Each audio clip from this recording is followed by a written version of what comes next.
Татар радиосы зур концерт белән үзенең юбилейын билгеләп үтте. Бу радио 2001 елдан башлап көн сайын 24 сәгать буена эфирда эшли. Пирамидада узган концертта соңгы 15 елдагы 30 иң яхшы җыр башкарылды. Концертта безнең хәбәрчебез дә булып кайтты. Концертны алып баручылар, җырчылар җыелып бетүгә сәхнәдә соңгы елларның иң яхшы җырлары яңгырый башлады.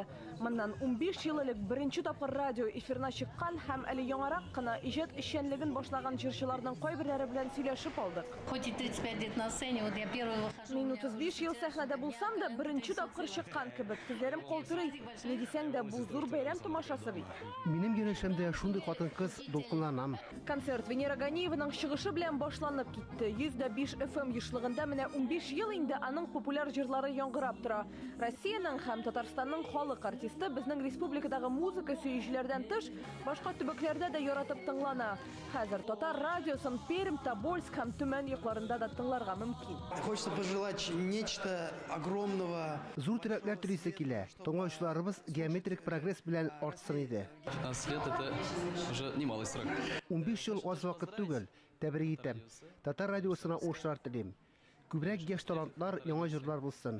Бәйрәм белән Татар радиосы. Бәйрәмең белән сине, Татар радиосы.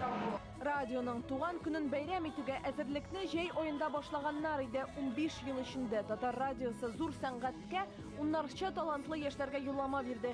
Бу кичтә алар радио тыңлаучылар өчен махсус тере тавышка җырладылар.